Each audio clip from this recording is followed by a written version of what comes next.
नमस्कार।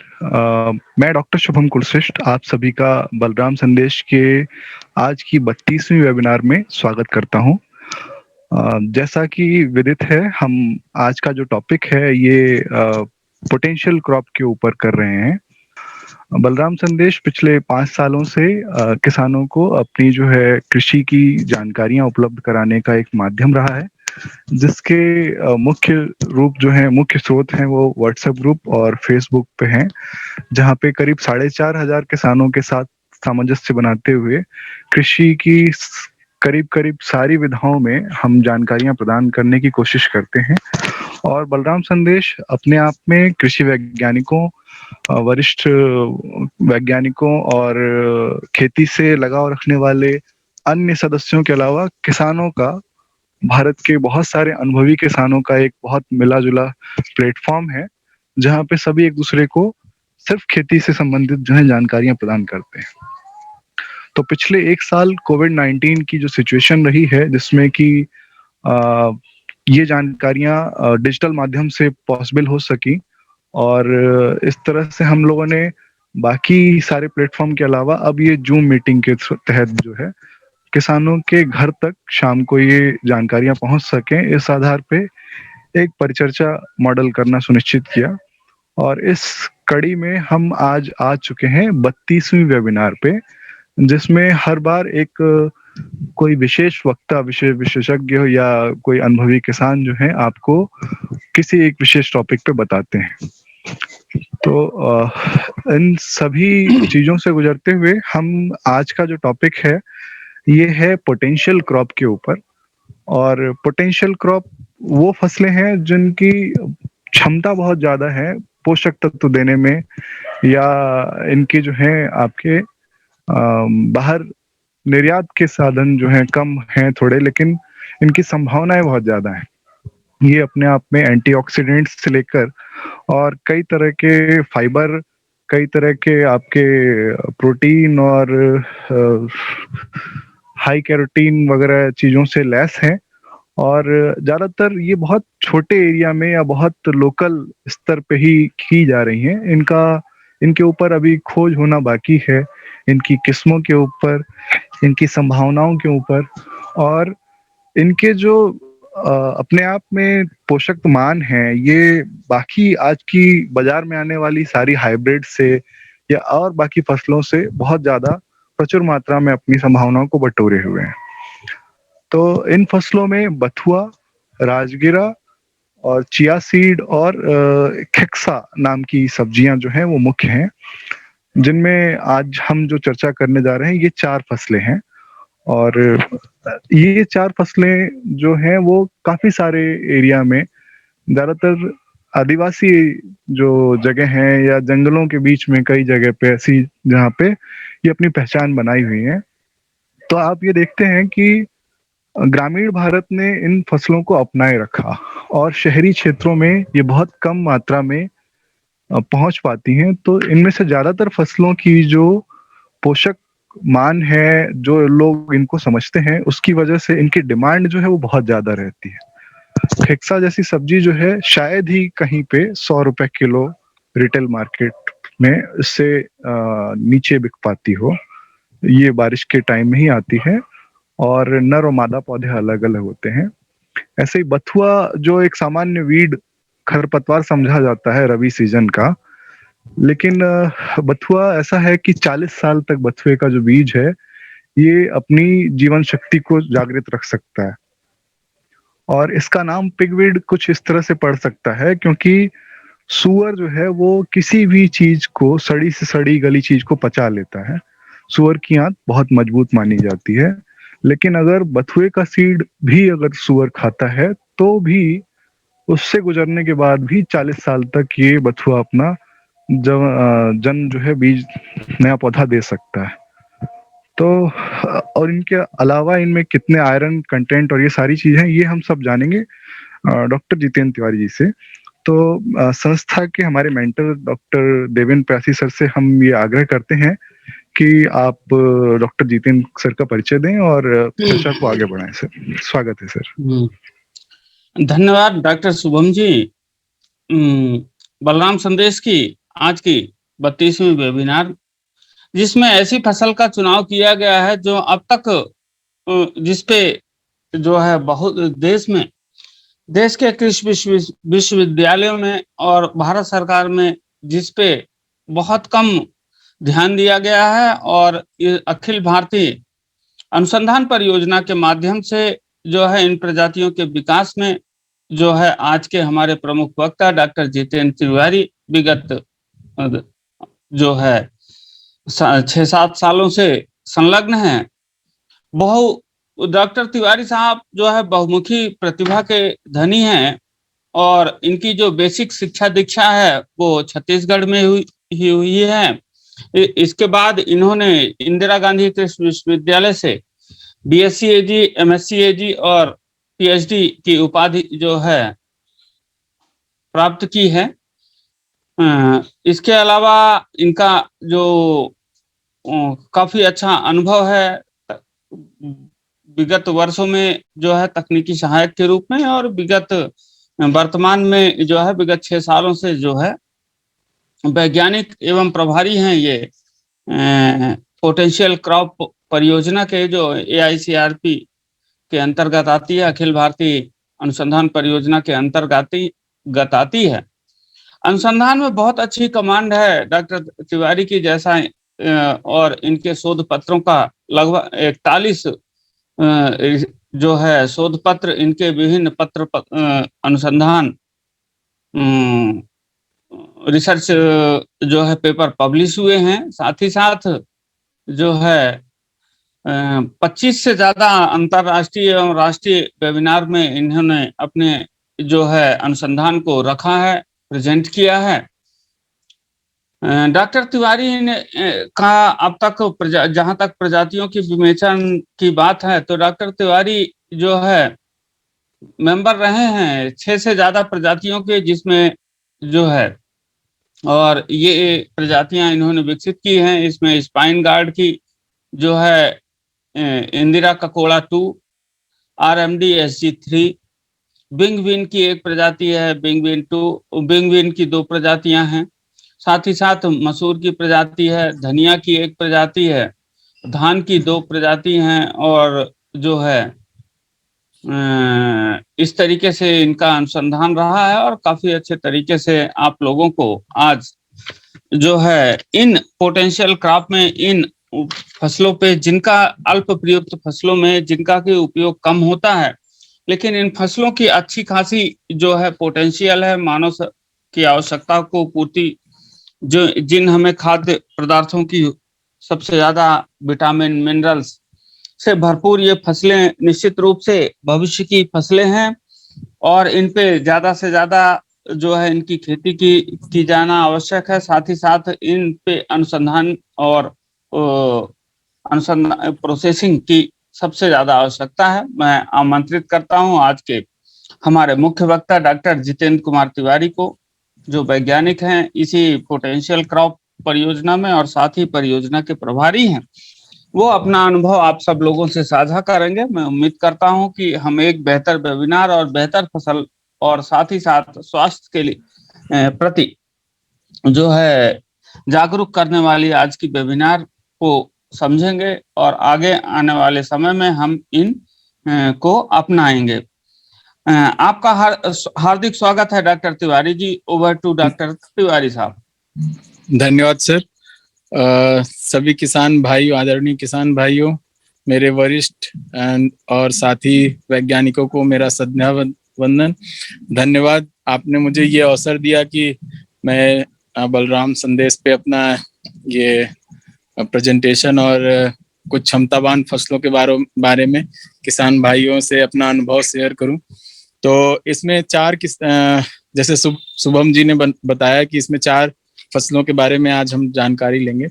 तो जिसमें स्पाइन गार्ड या खेक्सा उसको बोलते हैं, पडोरा बोलते हैं एमपी में कुछ जगह पे, ककरोली बोलते हैं, और इन सभी नामों से ये जाना जाता है। ये जो फसल है भारत देश में हर जगह पे पाई जाती है। लगभग हर हिस्से पे ये हो जाती है, क्योंकि इसका उत्पत्ति स्थान ही भारत है।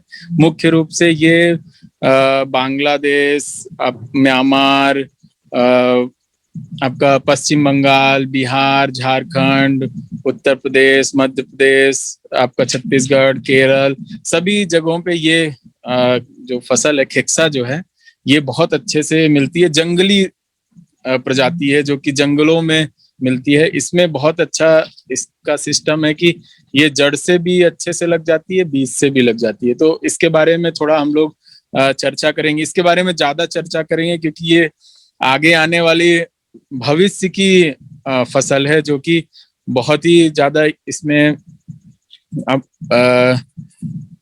औषधीय गुण होने के कारण ये फसल आगे आने वाले समय में हमारे लिए बहुत ही महत्वपूर्ण होगी। तो शुरू करते हैं स्पाइन गार्ड के बारे में। इसका सामान्य नाम जैसे हमने बताया ककोड़ा, छोटा करेला, मीठा करेला, बन करेला, पड़ोरा, ये सभी नामों से जाना जाता है। ये मुख्यतः एक कद्दू वर्गीय पौधा है जो कि 8 से 10 साल तक एक जगह पे लगाने पे वो रहता है और देखने में ये पूरी तरह से थोड़ा उसके तरह दिखता है, करेले की तरह दिखता है। करेले का नाम मोमोर्डिका चारंटिया है, इसका नाम मोमोर्डिका डायोइका है। इसको डायोइका इसलिए बोलते हैं क्योंकि इसमें नर और मादा जो है अलग अलग पौधे में होते हैं, जबकि करेले में जो है एक ही पौधे में नर और मादा होते हैं, जिनको कि हम लोग मोनोसियस पौधा बोलते हैं।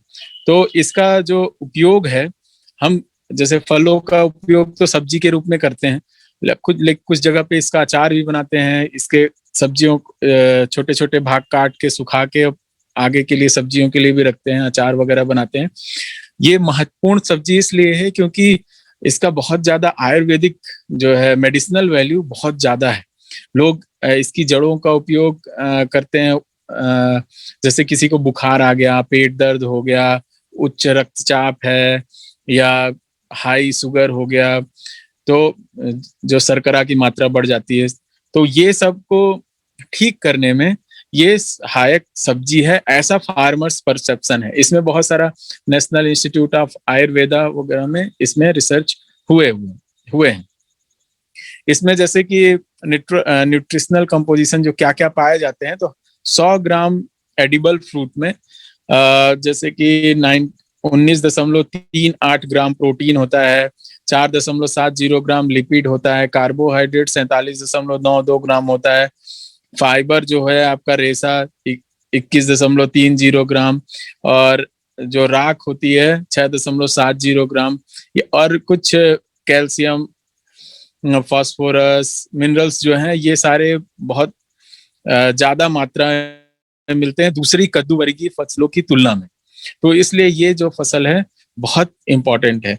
लेकिन ये फसल किसानों के पास आराम से क्यों नहीं लगाई जा रही है, और बाकी कद्दू वर्गीय पौधे जैसे खीरा, ककड़ी, करेला, आपका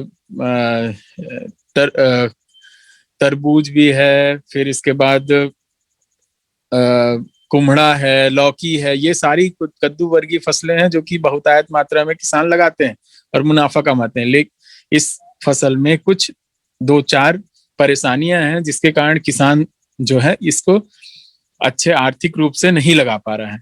सबसे पहला तो इसका जर्मिनेशन, जो बीज का उगना है वो थोड़ा कम है।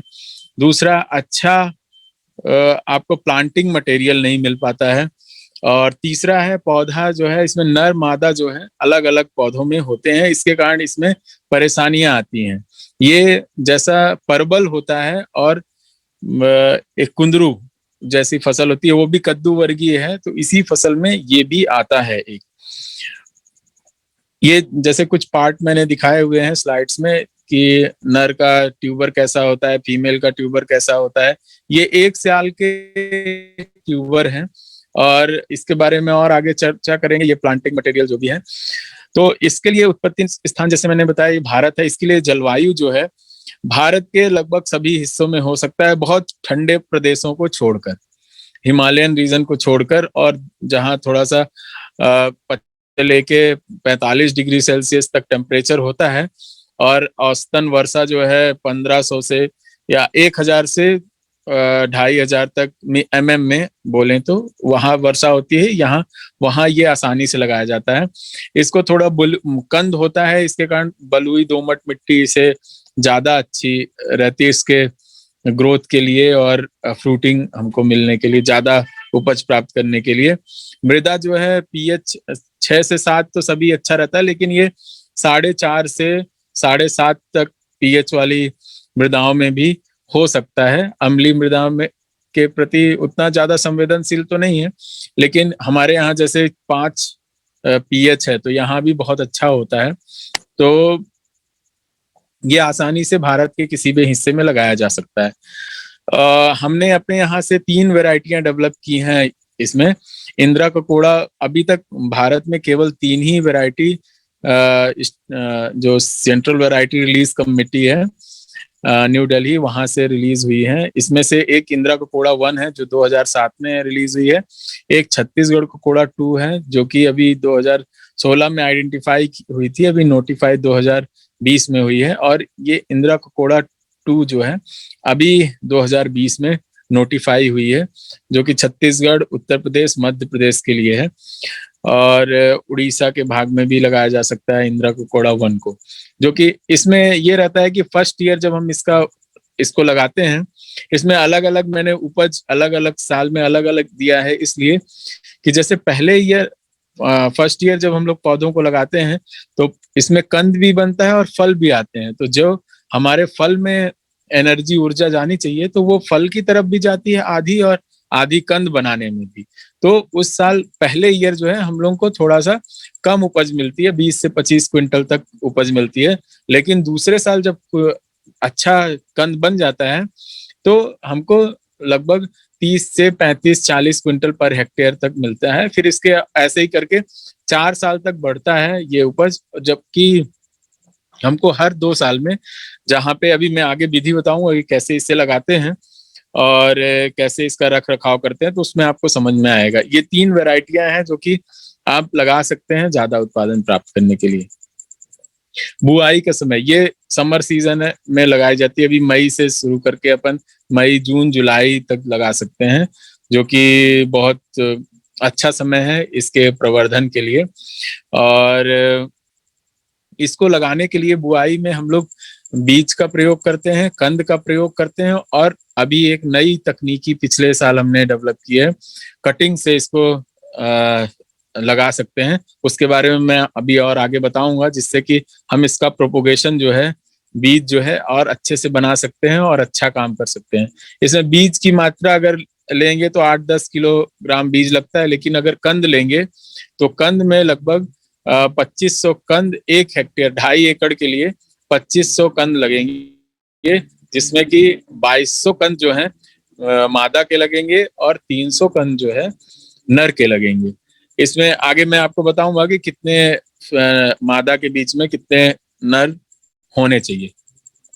तो बुआई के लिए हम लोग इसमें क्या करते हैं कि आधे आधे मीटर का गड्ढा लंबाई, चौड़ाई और गहराई में हम लोग खुदाई एक कर लेते हैं, और उसकी सारी मिट्टी निकाल के हम जैसे 2 भाग मिट्टी का, 1 भाग कंपोस्ट और 1 भाग बालू मिला के फिर से उसी गड्ढे में उसको डाल देते हैं।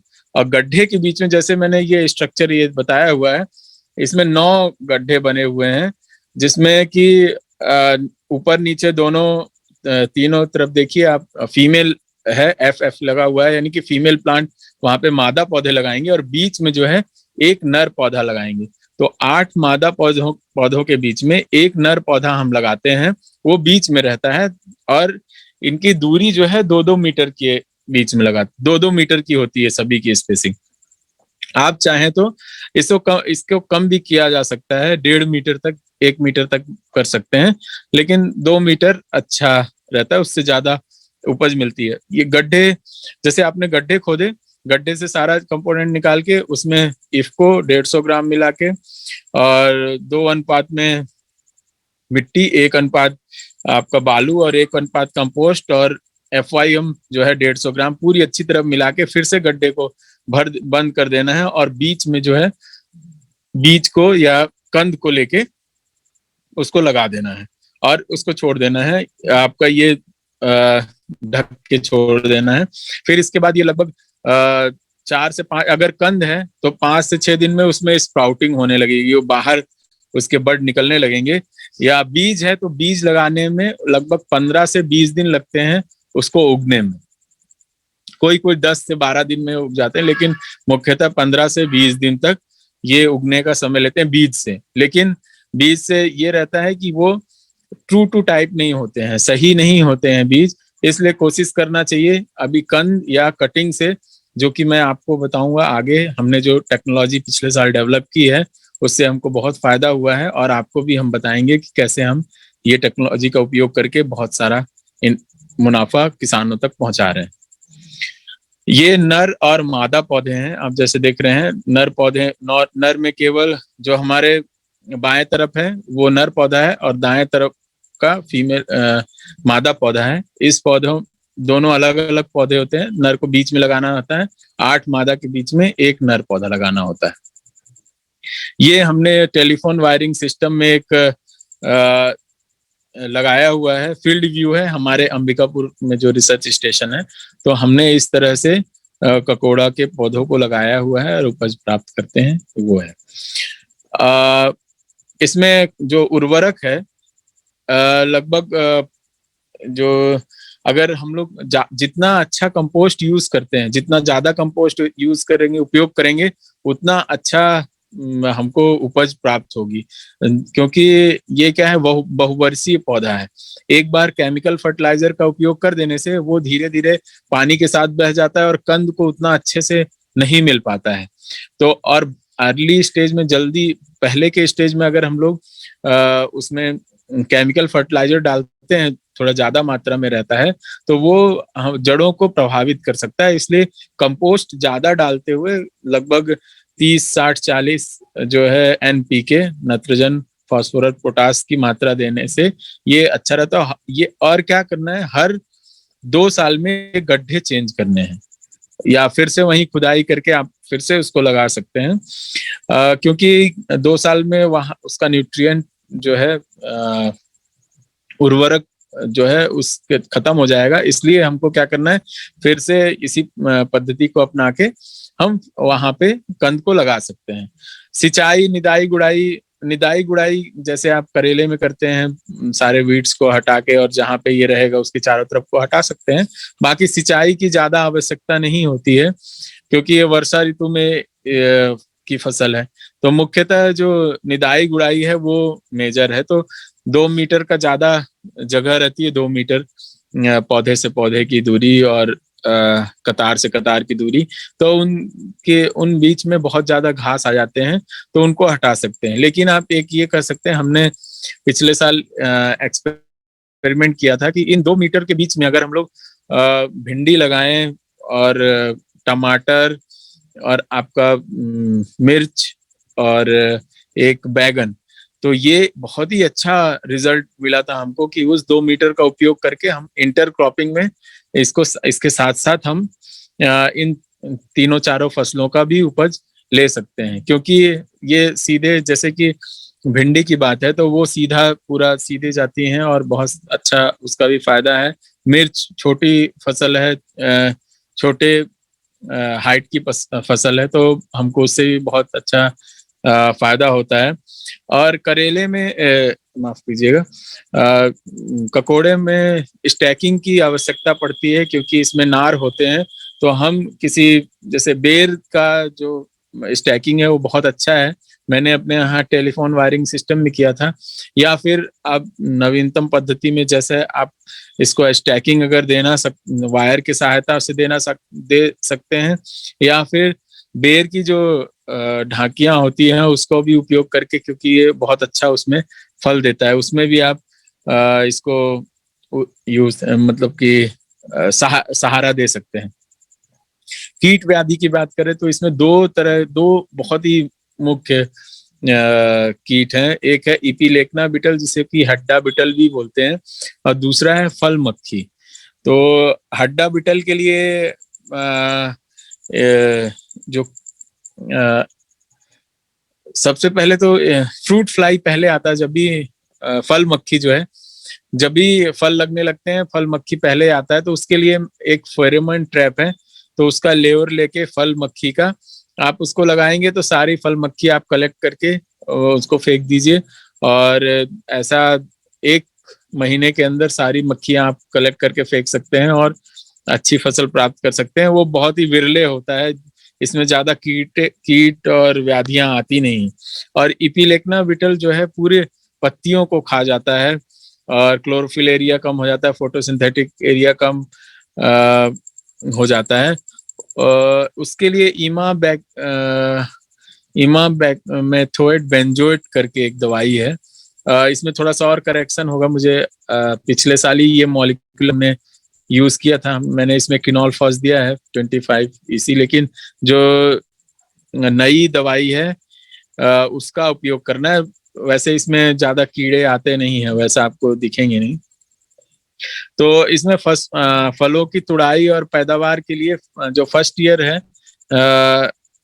उसमें 20 से 25 क्विंटल तक आप कम से कम 8 से 10 क्विंटल तो मिलेगा ही, लेकिन आप 20 से 25 क्विंटल पर हेक्टेयर, 2.5 एकड़ के पीछे 20 से 25 क्विंटल पर हेक्टेयर आप प्राप्त कर सकते हैं। लगभग एक पौधा 3 से 4 किलो तक, पहले ईयर तो 2.5 किलो से 3 किलो तक देगा, लेकिन दूसरे ईयर जो है, दूसरे साल से आपको 4 से 5 किलो तक इसको आप फल ले सकते हैं, जो कि लगभग 30 से 40 क्विंटल पर हेक्टेयर 2.5 एकड़ में आपको मिलेगा। और हर साल यानी हर 2 साल में आपको जगह बदलनी है, या उसी जगह पे फिर से मिट्टी बदल के लगाना है, ताकि और अच्छा उपज दे। और जगह बदलने से ये फायदा होता है, जैसे इपिलेक्ना बीटल के जो अंडे हैं वो वहीं पे जड़ पे ही देता है, तो वो पत्तियों के नीचे देता है, लेकिन वो रहता जो है जड़ के पास है, जड़ के नीचे रहता है। अब पत्तियों के नीचे इपिलेक्ना बीटल पीले कलर के रंग के अंडे देता है, तो उस पत्तियों को भी आप हटा सकते हैं ऐसा। ये जो पहला है, ये लीफ ईटिंग जो कैटरपिलर इल्ली है, ये बहुत ही विरले दिखती है। ये ऐसा है कि जब कोई होस्ट नहीं मिलता, यानी दूसरी फसल नहीं है, तब ये दिखता है, बहुत ही विरले है। दूसरा जो है, जिसको मैं हड्डा बीटल हम बता रहे थे, ये बीटल जो है ये पूरी तरह से बहुत पौधों को नुकसान करता है। और तीसरा बिहार हैवी कैटरपिलर जो है, ये सभी में लगता है, लेकिन ये बहुत ही विरले है, बहुत कम लगता है, जब कोई फसल और नहीं रहती है तब भूल चूक से आता है। और ये एडल्ट फ्रूट फ्लाई जो है, ये बहुत इंपॉर्टेंट है, ये और हड्डा बीटल ये दोनों थोड़ा सा नुकसान करते हैं। और दूसरा जो है, ये फ्रूट फ्लाइट के मैगेट है, और लीफ माइनर ये भी विरले है। मोस्टली इसमें बहुत ही कम कीड़े लगते हैं और बीमारियां लगती हैं, लेकिन कुछ इसमें जो लगते हैं और मैंने इसमें बताया है। इसमें पिछले साल हमने बहुत ही अच्छा, अभी एक भाभा एटॉमिक रिसर्च सेंटर के सहयोग से, जहां से हमको एक प्रोजेक्ट मिला था, हमने अभी इसमें नया रिसर्च किया है।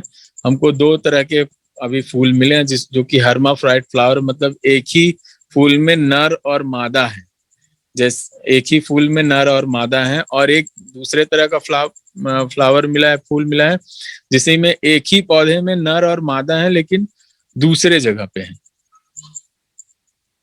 तो ये अभी हम इसमें काम कर रहे हैं, ताकि फ्यूचर में हम यानी भविष्य में ऐसा पौधा दें कि जिससे कि नर और मादा की समस्या खत्म हो जाए, एक ही पौधे में दोनों नर और मादा रहें। इस पे भी हम काम कर रहे हैं, थोड़ा समय लगेगा, लेकिन हमको कुछ इसमें रिजल्ट अच्छे मिले हुए हैं। ये उसी के बारे में है कि हमने नर और मादा जो है, एक ही जो ए नंबर है उसमें बता रहे हैं नर मादा एक ही फूल में है। और ये नीचे जो लाल रंग में दिख रहा है, उसके पॉलन है, परागण है, जो कि हमको बताता है कि हाँ, इसमें नर मादा के साथ नर भी है।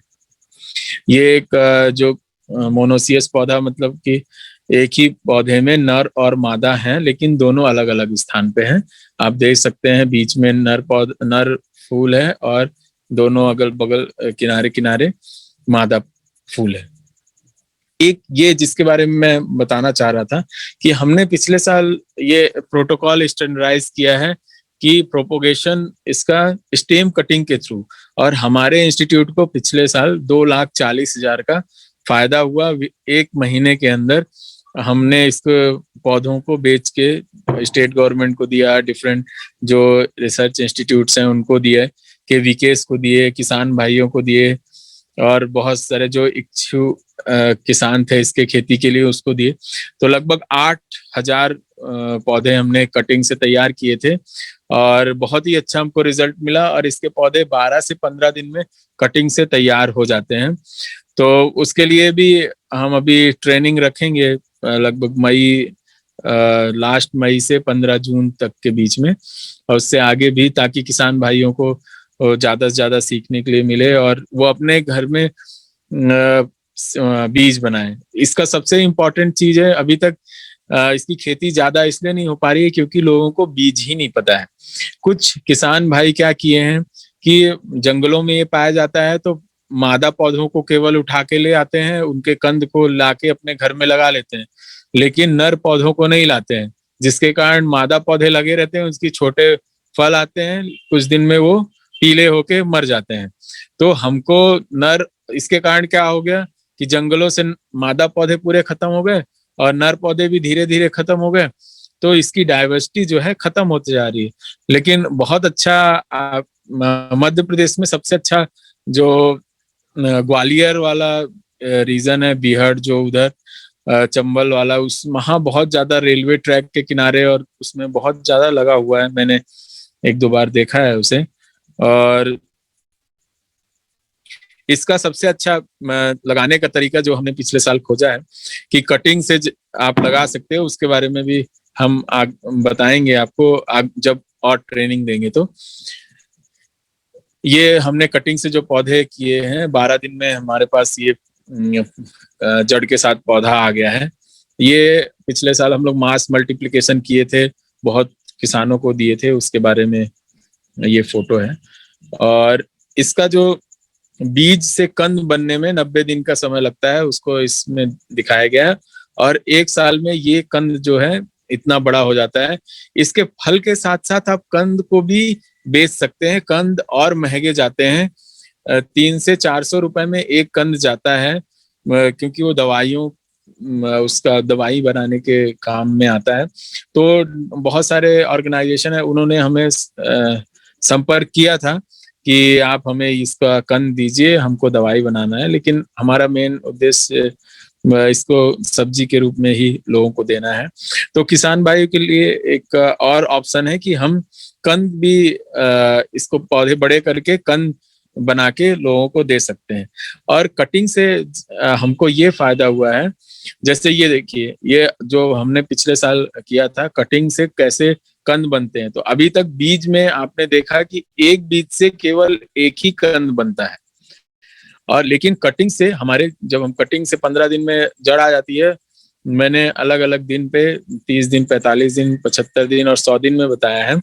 तो हमने देखा है, इसमें तो मैंने 2 जड़ ही दिखाई है, लेकिन कुछ में हमने देखा है कि लगभग 5 से 6 जड़ें एक कटिंग के बाद आ जाती हैं। जितनी ये जड़ निकली है सारे के सारे वो ट्यूबर बन जाते हैं, अच्छे से कंद बन जाते हैं। तो हमको ये भी फायदा है कटिंग लगाने से कि हम एक साथ इसके 5 से 6 ट्यूबर प्राप्त कर सकते हैं। बस ट्यूबर अच्छा मिलने के लिए हमको कंपोस्ट खाद और मिट्टी का ध्यान रखना है, जिससे कि हमको ज्यादा से ज्यादा ट्यूबर मिले। और मेन उद्देश्य अभी के कुछ सालों में ये रहना चाहिए, इसके सब्जियां तो साथ ही साथ, सब्जियां तो लोग लेंगे ही, साथ ही साथ किसान भाइयों का ये उद्देश्य रहना चाहिए कि ज्यादा से ज्यादा इसका बीज बनाएं। बीज वो भी कंद से। कंद से बनाने से क्या होगा कि वो 100% उगेगा और दूसरा ट्रू टू टाइप रहेगा। जैसे कि आप गन्ना लगाते हैं तो एक गन्ने को लेते हैं और 4 भाग में काटते हैं, उसको लगा देते हैं, तो उसी तरह का गन्ना निकलता है। इसी प्रकार इसको भी कट करके हम लगाएंगे तो उसका जो गुण है उसमें रहेगा और अच्छे से अच्छा वो होगा। ये हमने एक अभी तक इसका सीड प्रोडक्शन की टेक्नोलॉजी नहीं डेवलप थी, तो अभी हमने सीड प्रोडक्शन की टेक्नोलॉजी पिछले साल डेवलप की है। तो सबसे पहले हम लोग ने ट्रीट करके इसको IBA 1500 ppm से ट्रीट किया है और 5 सेकंड के लिए करना है और इसको जस्ट पोर्ट्रे में डिप लगा देना है और उससे आईबीए में ट्रीट करने से पहले बावेस्टीन में धोना है। और जब एक्सप्लांट मतलब पौधे आप फिर खेत से लाएं तो उसको पानी में लेके आए, उसको धो लें, फिर इसके बाद उसको बावेस्टीन से ट्रीट कर लें। उसको ट्रीट करने के बाद एक बार और धो लें, फिर इसके बाद आईबीए जो इंडोल ब्यूटरिक एसिड एक हार्मोन है उससे 5 सेकंड तक डुबाए रखें 1500 पीपीएम में। इसके बाद उसको पोर्ट्रे में लगा दें। तो लगाने के लगभग 15 दिन बाद उसमें जड़ें आ जाती हैं। 15 फिर 20 दिन में आपको क्या करना है, फील्ड में उसको रोपाई कर देनी है। रोपाई करने के लगभग 70 से 100 दिन में उसमें जड़ें जो है अच्छे बन जाती हैं, अच्छा कंद बन जाता है। तो उसको उस साल रहने में, फिर अगले साल वो और बढ़ता रहेगा वो वहां पे जमीन पे ही। और फिर दूसरे साल खुदाई करके आप उससे कंद लेके उसको और दूसरे किसान भाइयों को या अपने लिए ही बीज बना सकते हैं। ये अब हम नई चीजों पे काम कर रहे हैं कि इसमें हम क्या है, इस अभी तक बीज जो है, इसमें बीज का पौधा था, ज्यादा बीज रहते थे ककोड़ा में, लगभग 17 से 18 बीज रहते हैं एक ककोड़ा के पौधे में। कुछ क्या है, कंज्यूमर जो है इसका बीज ज्यादा पसंद नहीं करते हैं, तो हमने क्या है अभी इसमें अगले साल से बिना बीज का पौधा, इसी साल से बिना बीज का जो ककोड़ा रहेगा या कम बीज वाला ककोड़ा हम अगले साल से किसान भाइयों के बीच में लाएंगे। उसके ऊपर ये एक छोटा सा स्लाइड है। और ये हमारे यहाँ जो कुछ थोड़ा काम हुए हैं, अंबिका जो म्यूटेशन ब्रीडिंग से हमने काम किया है और बिना बीज के खेक्सा के बारे में जो शोध कर रहे हैं, तो उसके बारे में पेपर में जो आया था उस आप लोग से शेयर किया। इसकी खेती के बाद दूसरी एक फसल है राजगिरा, जिसको कि ग्रेन एमरैंथस कहते हैं। आप लोग बहुत सारी लाल भाजी भी खाते होंगे, चौलाई भाजी जिसको बोलते हैं। तो ग्रेन एमरैंथस में कम 7 स्पीसीज हैं। 7 स्पीसीज में 3 स्पीसीज जो हैं वो हमारे ग्रेन एमरैंथ में आती हैं। तो उसमें जो है एमरैंथस हाइपोकॉन्ड्रिकस, एमरैंथस कैडुअस और एमरैंथस क्यूरेटस, ये जो है ये हमारे ग्रेन एमरैंथ में आती है। मतलब कि दाने के रूप में इसका उपयोग करते हैं। इसको स्यूडो सीरियल भी कहा जाता है। स्यूडो सीरियल मतलब कि जैसे कि हम लोग धान, गेहूं, बाजरा ये सब का आटा खाते हैं, और वो सीरियल मतलब कि घास कुल का पौधा है। लेकिन ये जो पौधा है ये घास कुल का नहीं है, लेकिन फिर भी इसके दाने का उपयोग हम लोग आटे के रूप में करते हैं और बहुत सारी चीजों में फलाहारी के रूप में करते हैं। जैसे सिंघाड़ा जो है वो भी एक स्यूडो सीरियल है, उसका भी आटा उपयोग करते हैं। तो इसमें क्या होता है, रामदाना बहुत जानते हो, इसके लड्डू वगैरह भी बनाते हैं। किसान ज्यादा लगा नहीं रहे हैं इसको हम इस रीजन में, लेकिन राजस्थान के कुछ भाग में, गुजरात में बहुतायत मात्रा में, कर्नाटका में बहुतायत मात्रा में इसको लगाया जा रहा है। तो राजगिरा के लड्डू बहुत ही फेमस है आजकल। अब इसको जो पीडीएस सिस्टम है, जो बच्चों को मध्याह्न भोजन खिलाने का, उसमें भी इसका उपयोग किया जा रहा है। मल्टीग्रेन आटा जो है तो उसमें भी ये रहता है। इसका ये फायदा रहता है, इसमें ग्लूटीन फ्री है। जैसे कि गेहूं में ग्लूटीन होता है, इसमें ग्लूटीन नहीं होता है। ग्लूटीन हमारे लिए उतना लाभदायक नहीं है, तो इसमें ग्लूटीन नहीं होता है। तो अब इस और अच्छी बात यह है कि इसमें प्रोटीन बहुत अच्छी मात्रा में है। आपका आयरन जो है, आयरन बहुत अच्छा होता है, विटामिन, मिनरल्स। सबसे महत्वपूर्ण बात यह है, एक सभी का एक सार है कि जो फसल जितना स्ट्रेस सहती है, जितना कष्ट सहती है, वो उतने अच्छे पोषक तत्व अपने पास रखती है। आप जिसको इसका ऐसा कोरिलेशन है, उपज ज्यादा बढ़ाएंगे तो जो पोषक तत्व है उसके डिक्रीज हो जाएंगे। जैसे कि 6 रोटी है, आपको 12 लोग को देना है तो आधी आधी करके देना है, लेकिन 6 को 3 में ही देना है तो सबके पास 2-2 आएगा। तो उपज भले कम हो जाएगी, लेकिन उसमें न्यूट्रिएंट जो है ज्यादा रहते हैं। तो ये पौधे ऐसे इवॉल्व हुए हैं कि ज्यादा जो है न्यूट्रिएंट अच्छा, पोषक तत्व अच्छा बनाते हैं, अपने पास एक्यूमुलेट किए रहते हैं। बीटा कैरोटीन अच्छा होता है, फॉलिक एसिड होता है, अच्छा स्रोत है। मेन ये न्यूट्रिशियस है, ये हमें पता है। सबसे जरूरी चीज है कि हम इसको कैसे बहुत आगे ज्यादा अच्छे से बना और आगे बढ़ा सकते हैं खेती करके, और अच्छे से अच्छा मार्केट प्राप्त कर सकते हैं। जैसे ये 100 से 200 किलो पर किलोग्राम, 200-250 किलोग्राम, क्वालिटी पे कैसे साफ सफाई, उसके हिसाब से इसमें हमको लाभ मिल जाता है। और जैसे ककोड़ा के बारे में मैंने बताया कि हम 30 रुपए पर उसका ट्यूबर या कटिंग पिछले साल हमने बेचा था। अगर इसे सीड प्रोडक्शन में लिया जाए तो लगभग 90 रुपए से 100 रुपए का एक कंद हम बेच सकते हैं। तो इससे अभी ग्रेन एमरंथस को भी लगा के हम ज्यादा से ज्यादा इसको मुनाफा कमा सकते हैं। ये जो है ग्रेन एमरंथस की मुख्यतः 4 वेराइटियां जो है वो बहुत अच्छी हैं। एक है स्वर्णा है, जो कि university of agricultural sciences Bangalore से है। दूसरा है GA2 है, जो कि गुजरात से है। तीसरा RMS7 है, जो कि राजस्थान से है। और BGA2 जो है ये उड़ीसा से है, भुवनेश्वर से है। ये जो है बहुत अच्छी उपज देने वाली ग्रेन अमरंथस की राजगिरा की वैरायटियां हैं। और इसके लिए जलवायु जो है नम एवं उष्ण जलवायु का ये शाख है। ठंडियों में लगाया जाता है रबी सीजन में। और मध्य प्रदेश, उत्तर प्रदेश, महाराष्ट्र, कर्नाटका, तमिलनाडु, राजस्थान, गुजरात, ये सारे एरिया में ये अच्छे से लगाया जाता है। रांची वहाँ भी अच्छा होता है, जो झारखंड है। और जीवाश्म युक्त बलुई दोमट मिट्टी इसके लिए बहुत ही अच्छी है। 6 से 7.5 तक pH होना चाहिए। और अच्छी तरह जुताई करके इसको ये फसल क्या ज्यादा मैनेजमेंट इसके लिए जरूरी नहीं है। जब आप बीज बोते हैं तो इसका बीज दर जो है लगभग 2 से 3 किलो तक रहता है। बहुत ही छोटा दाना रहता है, तो आप बीज को बालू के साथ मिला के बुआई कर सकते हैं। और जब घना होता है तो लगभग 20 से 25 दिन में इसको खुटाई करके या पौधे बीज से हटा के थिनिंग करके आप उसको सब्जी के रूप में भी उपयोग कर सकते हैं। जैसे चौलाई भाजी को देखते हैं, उसी प्रकार से ये होता है। बाद में ये लगभग 1 मीटर तक बढ़ता है, 100 सेंटीमीटर, 120 सेंटीमीटर तक बढ़ जाता है। और हमको उसमें उपज, पैनिकल से उपज मिलती है। तो शुरुआत वाले 2 फायदे हैं इसमें। शुरू की अवस्था में हम अगर घना होता है तो हम इसकी थिनिंग करके उखाड़ के उसको सब्जी के रूप में उपयोग कर सकते हैं, जो कि उसमें भी बहुत अच्छे पोषक तत्व होते हैं। चौलाई भाजी सभी खाते हैं, तो उसी के कुल का ही है।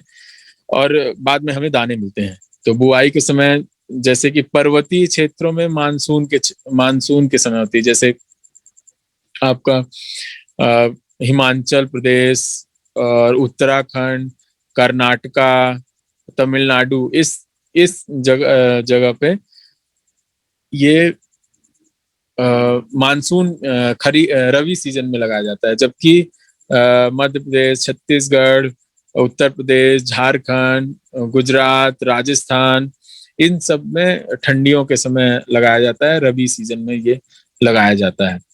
इसमें यानी 2 से 3 किलो बीज पर्याप्त है। और कतार से कतार की दूरी 45 से 60 सेंटीमीटर रख सकते हैं। और पौधे से पौधे की दूरी 40 से 45 सेंटीमीटर आप रख सकते हैं। 30 सेंटीमीटर थोड़ा सा कम हो जाता है, लेकिन पौधे अच्छे बढ़वार चाहिए तो 40 से 45 सेंटीमीटर बहुत ही अच्छा होता है। इसकी वैरायटी के बारे में मैंने जैसे आपको बताया है कि स्वर्णा हो गई, GA2 हो गई, RMS7 है, BGA2 है, कपिलास, GA3, ये सब सारी वैरायटियां दिए हैं। लेकिन GA2, स्वर्णा, RMS7, BGA2 ये बहुत ही अच्छी इसकी वैरायटी है, उन्नत किस्में हैं, जो कि 140 से 145-50 दिन तक सारी पक के तैयार हो जाती हैं।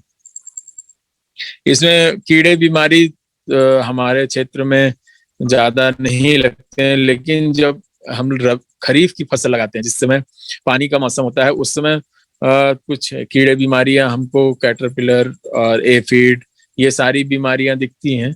और खाद और उर्वरक इसमें जो है 10 टन गोबर की खाद चाहिए, 60 किलोग्राम नत्रजन, 40 किलोग्राम फास्फोरस और 20 किलोग्राम पोटास इसमें देना चाहिए, और लगभग 20 किलोग्राम सल्फर आप दे सकते हैं साथ साथ में। और लगभग 6 से 7 पानी की आवश्यकता होता है जब रबी सीजन में इसको लगाने पे, क्योंकि थोड़े क्रॉप जो है 140 से 150 दिन की है, तो 6 से 7 पानी की, जो हल्की जमीनें हैं, भारी जमीन में 3 से 4 पानी में हो जाएगा। तो इसमें कीट व्याधि में मुख्यतः कैटरपिलर्स आते हैं और रस चूसक, और बहुत ही कम विरले मिलते हैं ये पौधे जो हैं। ये फोटोज मैंने बरसात के समय के, जो मैंने यहाँ एक एक्सपेरिमेंट किया था, लगाया था, तो पूरे पौधों में कैटरपिलर लग गए थे, उसकी फोटो है। जबकि अभी के मौसम में, रबी मौसम में एफिड के अलावा, माहू के अलावा ज्यादा कोई कीड़े इसमें देखने को, या कीड़े बीमारी किसी प्रकार देखने को नहीं मिलते हैं। फसल जो है 140 से 145 दिन तक चली ही जाती है। पानी और मिट्टी के अनुसार ये थोड़ा सा ऊपर नीचे होता है, और कैसा क्लाइमेट है। विंटर रेन्स हो जाएंगी अगर ठंडी की जो बरसात हो जाती है, तो उसके कारण थोड़ा सा ये बढ़ जाता है आगे, और ज्यादा दिन लेने लगता है पकने में। और इसकी औसत उपज जो है 13 से 16 कुंटल, कहीं कहीं 18 कुंटल प्रति 2.5 एकड़ में पाई मिलती है। ये कुछ कौन कौन से रोग लिखते हैं जो कि बहुत ही विरले हैं, ज्यादा ये मिलते नहीं है इसमें, ग्रेन एमरेंथस में। ये एफिड थोड़ा सा होता है, लीफ माइनर। मैंने फोटोज जो थोड़े बहुत मुझे कीड़े दिखे थे एक एक पौधे की, ये तो हजारों में से एक पौधे का मैंने ऐसा दिया हुआ है, क्योंकि बहुत ही कम लगता है। राजगिरा से हम बहुत सारे व्यंजन बना सकते हैं। उसकी रोटी बना सकते हैं, पूरी बना सकते हैं, बर्फी बना सकते हैं, लड्डू बना सकते हैं। इसके साथ साथ उसकी खीर भी खाई जाती है, जो कि अच्छा प्रोटीन का बहुत अच्छा सोर्स है। सबसे अच्छा ये कैल्शियम का सोर्स है, कैल्शियम के लिए बहुत ही अच्छा है। कैल्शियम बहुत अच्छी मात्रा में पाया जाता है। कैल्शियम और आयरन, जनरली क्या होता है 30 साल के बाद हमारी हड्डियों में कैल्शियम जो है पर्याप्त मात्रा में नहीं हो पाता है, हमारी हड्डियां घिसने लगती हैं। तो हमको अलग से कैल्शियम का सोर्स लेना पड़ता है। तो अगर हम ये गेहूं के आटे के साथ इसको मिला के खाते हैं, या इसके व्यंजन खाते हैं, तो जो अलग से कैल्शियम का सप्लीमेंट लेते हैं हम, तो ये तो बहुत स्तर तक हमको सहायता कर सकता है कि हम अपने कैल्शियम के रिक्वायरमेंट को पूरा कर सकें। अभी पहले क्या था कि हमारी थाली ज्यादा नहीं भरी थी, हम थाली में हमको ज्यादा भोजन नहीं मिलता था। अब हमको भोजन बहुत ज्यादा मिलने लगा है, लेकिन डाइवर्स नहीं है, कि जैसे चावल बहुत मिल रहा है, दाल बहुत मिल रही है, बट अब हमको डाइवर्सिटी चाहिए, कि हमको सारे न्यूट्रिएंट के साथ भोजन चाहिए। तो इन सब जो फसलें हैं, इसको इंक्लूड करने से अपने भोजन में हमको सभी प्रकार के जो पोषक तत्व हैं, जिसकी मात्रा की हमारे में कमी होती है, लेकिन हम पहचान नहीं पाते हैं देख के, कुछ इसको हिडन हंगर बोलते हैं, छुपी हुई भूख, तो वो पता नहीं चलता है। तो ये जो फसलें हैं, ये जो इसको अगर उपयोग करने से हमको क्या है, वो सारी चीजों की मतलब कमी को दूर करता है। और ये कुछ रेसिपीज हैं जो कि बनाई जाती हैं इसके द्वारा, बहुत सारी चीजें हैं सप्लीमेंट के रूप में ऐड करके, ऐसा सच पूरा आटा नहीं यूज करके, इसको किसी के साथ और आटे के साथ मिला के, कुछ रेशियोज मिला के, जैसे कि 80:20 में 80 गेहूं का ले लिया, 20 जो है इसका आटा ले लिया, ऐसा अनुपात करके बहुत प्रकार के रेसिपीज जो है इसमें बर्फी बनाई जाती हैं, खीर बनाई जाता है, और बहुत सारा केक वगैरह सारे चीज बनाए जाते हैं इसमें। हाँ, हलवा भी सुशील जी बोल रहे हैं, हलवा बनाया जाता है। बहुत सारे इसकी रेसिपीज हैं जैसे जैसे ये आगे आ रहा है तो उसमें भी बनाया जाता है। एक और ये फसल है किनोवा। किनोवा जैसे कि आप जो बथुआ की भाजी तो सभी खाते हैं, अभी ये हमारे यहाँ स्टेशन में भी विगत 4 वर्षों से इसका ट्रायल आने लगा है।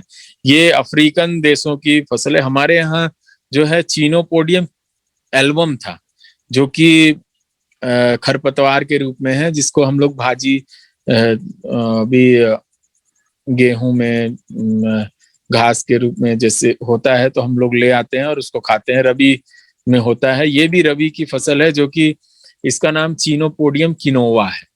तो चीनोपोडियम किनोवा जो है, इसमें ग्रेन बनता है, मतलब दाने बनते हैं बड़े बड़े, और उस जो चीनोपोडियम एल्बम है उसके बहुत छोटे दाने रहते हैं, वो उसको खा नहीं पाते। इसके दाने अच्छे होते हैं और आटे के रूप में और बहुत सारे उपयोग हैं, अभी आगे चर्चा करते हैं, उस रूप में खाया जा सकता है। ये अभी मुख्य रूप से पहाड़ी वाले जो रीजन है, जैसे कि हिमाचल हो गया, उत्तराखंड हो गया, इन वाले जगहों पे ये रबी के खरीफ के मौसम में, बरसात वाले मौसम में लगाया जाता है, और मैदानी क्षेत्रों में ये ठंड के मौसम में लगाया जाता है। तो चीनोपोडियम किनोवा क्या है, इसमें भी कैल्शियम, आयरन और जो तत्व हैं बहुत अच्छा प्रचुर मात्रा में पाए जाते हैं। और इनको हम क्या कर सकते हैं कि इसमें मैग्नीशियम भी बहुत अच्छा होता है। और ये जो है, ये हमारे यहाँ की फील्ड की फोटोग्राफ्स है, मैंने कुछ इसमें लगाया हुआ है। स्टार्च और सारे ये फसलें क्या है, बहुत ही पोषक तत्व से युक्त हैं। लेकिन मुख्य ये बात ये है कि इसमें क्या करना है, हम हमारे बीच में, किसानों के बीच में इसकी जागरूकता ज्यादा नहीं है। कुछ किसानों तो बहुत अच्छे जगह लगाते हैं, जैसे राजस्थान में लगाते हैं, मध्य प्रदेश में कुछ जगहों पे लगाते हैं, जो पंजाब में लगाते हैं, जो कि कॉमर्शियल इसकी खेती करते हैं। लेकिन बहुत बड़े एरिया में इसका एरिया जो है बहुत बड़ा नहीं है। लोगों को ये भी नहीं पता है अभी कि इसके कहाँ, हम अगर उगाएंगे भी तो कहाँ इसको बेचेंगे, इसका आगे कैसे, मार्केट जो है अच्छा इस्टेब्लिश नहीं है, चैनलाइज नहीं है। तो ये सब पे भी हम काम कर रहे हैं, उसमें और अच्छा इसमें करेंगे। इसका जो अर्ली, जैसे कि हम लोग जब इसका बीज जो है 2 से 3 किलो तक इसका बीज हमको लगता है। अभी इसकी कोई वैरायटी नहीं है हमारे पास, केवल जर्मप्लाज्म है, जो कि एनबीपीजीआर से हमको मिले हुए हैं। एनबीपीजीआर न्यू दिल्ली से हमको मिले हुए हैं ट्रायल के रूप में, जिसको हम लोग हर साल लगाते हैं और किसानों के बीच में भी लगा रहे हैं। तो अर्ली स्टेज में हम लोग क्या करते हैं, इसको जैसे 2 से 3 किलो बीज चाहिए और 30 सेंटीमीटर लाइन टू लाइन जो है दूरी चाहिए, और 10 सेंटीमीटर पौधे से पौधे के बीच में दूरी चाहिए। और ये अच्छी बात ये है कि लगभग ये 85 से 90 दिन में पक के तैयार हो जाती है ये। और इसके लिए भूमि जो है थोड़ा सा अम्लीय मृदा और अच्छी भूमि होती है इसके लिए। 5 से 7 जो पीएच है इसके लिए बहुत अच्छा है। 2-3 बार जुताई करके और अच्छे से इसका सिंपल तरीके से लगाया जा सकता है। जिस प्रकार ग्रेम राजगिरा को हम लगाते हैं उसी प्रकार इसको भी लगाना है। बालू के बीजों को बालू के साथ मिला के 2 से 3 किलोग्राम ही बीज बहुत पर्याप्त होते हैं, तो बालू के साथ मिला के कतार से बोनी की जानी चाहिए। फिर इसके बाद 15 से 20 दिन में हम एक इसको थिनिंग कर सकते हैं, विरल कर सकते हैं, और थिनिंग करके जो बथुआ आता है उसको साग के रूप में उपयोग कर सकते हैं। तो उसको 2-3 तरह के दो फायदे हो जाते हैं कि शुरुआती समय में हम इसको बथुआ साग के रूप में उपयोग करते हैं, फिर बाद में हम इसको आप ग्रेन के रूप में उपयोग कर सकते हैं। इसका जो दाना है आटे के साथ, जिस प्रकार ग्रेन एमरैंथस राजगिरा के दाने को दूसरे गेहूं के उसके साथ गेहूं के साथ मिलाया जाता है, गेहूं के आटे के साथ मिला सकते हैं, उसी प्रकार इसको भी मिलाया जा सकता है। मिलाते ही है मल्टीग्रेन आटा जो आता है उसमें किनोवा भी मिलाया जाता है। ये लगभग 300 से 400-500 रुपए पर केजी किलोग्राम में मिलता है ये। बहुत ही अच्छा न्यूट्रिशियस है। खीर इसका बहुत अच्छा बनाई जाती है और बहुत सारे व्यंजन हैं जो कि इससे बनाए जाते हैं। इसके बारे में खाद खाद तो ज्यादा उसमें 20 ही लगता है। 20 किलोग्राम नाइट्रोजन और 40 किलोग्राम फास्फोरस, 20 किलोग्राम पोटास और 20 किलोग्राम सल्फर लगता है। 2 से 2.5 किलो तक आप बीज उपयोग इसमें कर सकते हैं।